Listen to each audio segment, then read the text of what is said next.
दोस्तों, आज से ठीक 115 साल पहले यानी कि 23 जुलाई 1906 के दिन भारत माता की कोख में एक वीर सपूत का जन्म हुआ।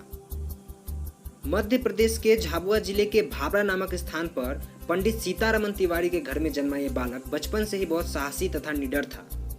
आदिवासियों के साथ बचपन बिताने के कारण वह तीर धनुष तथा गुलेल चलाने में अव्वल नंबर का निशानेबाज बन चुका था।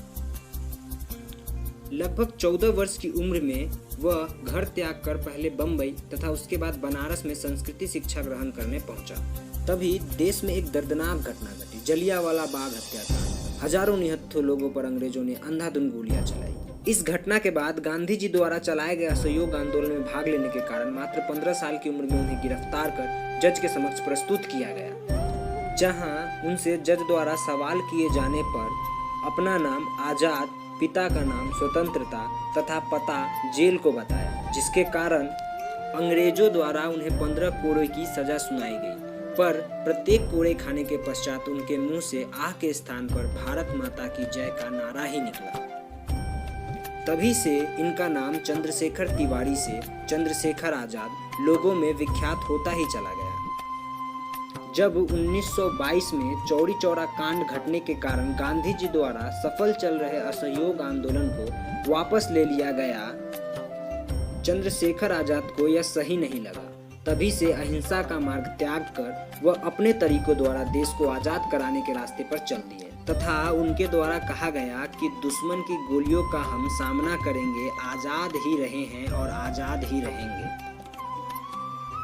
इसके बाद आजाद की मुलाकात राम प्रसाद बिस्मिल जी से हुई, जो हिंदुस्तान रिपब्लिक एसोसिएशन के संस्थापक थे। उनके साथ जुड़कर 1925 में काकोरी षड्यंत्र में सरकारी संपत्ति से भरी रेल को लूटा, जिसके पश्चात चंद्रशेखर आजाद तो बच निकले, पर राम प्रसाद बिस्मिल तथा उनके 4 प्रमुख साथियों को गिरफ्तार कर उन्हें फांसी की सजा पर चढ़ा दिया गया। इसके बाद चंद्रशेखर आजाद क्रांतिकारी पार्टियों को एक कर हिंदुस्तान सोशलिस्ट रिपब्लिक एसोसिएशन की स्थापना भगत सिंह के साथ मिलकर की तथा 1928 में चंद्रशेखर आजाद, भगत सिंह तथा राजगुरु ने मिलकर लाला लाजपत राय की मौत का बदला सारडस को गोली मार करके ले ली। फिर 1929 में चंद्रशेखर आजाद के नेतृत्व में ही भगत सिंह और बटुकेश्वर दत्त ने दिल्ली के केंद्रीय असेंबली में बम विस्फोट कर अंग्रेजों के काले कानून का विरोध किया, जिसका उद्देश्य किसी को नुकसान पहुंचाना नहीं था। जब भगत सिंह, सुखदेव तथा राजगुरु को फांसी की सजा सुनाई गई, तब चंद्रशेखर आजाद जवाहरलाल नेहरू से मिलने गए तथा वे चाहते थे कि गांधी जी द्वारा सरकार पर दबाव डाला जाए, उन्हें उम्र कैद की सजा सुनाई जाए, पर ऐसा कुछ नहीं हुआ।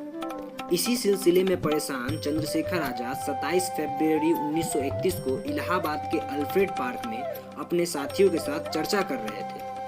अचानक अंग्रेजों ने उन्हें चारों तरफ से घेर लिया। आजाद को जांघ पर गोली लगी, फिर भी वो अपनी पिस्टल से अंग्रेजों का सामना करते रहे और अपने साथियों को वहां से भगा दिया। जब उनके पिस्टल में आखिरी गोली बची तो उन्होंने खुद को गोली मारकर हमारे लिए तथा हमारे देश के लिए हमेशा हमेशा के लिए अमर हो गए। इनके जन्मदिन पर इनकी बलिदान की कहानी आपको कैसी लगी? अगर अच्छी लगी तो इस वीडियो को लाइक करें और ऐसे ही वीडियो पाने के लिए हमारे चैनल को सब्सक्राइब करें।